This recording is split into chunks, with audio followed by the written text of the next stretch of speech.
moji prvi radovi koje danas mogu se vidjeti i koji su sačuvani.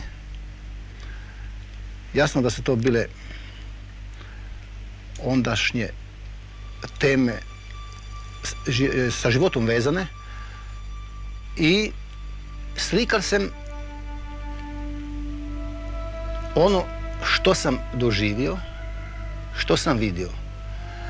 Ali slikal sam to na svoj način,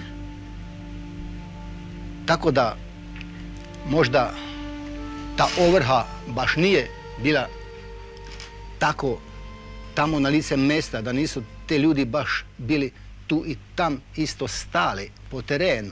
Nek sam to na svoj način rešil kompoziciju koja je govorila kroz mene onaj događaj.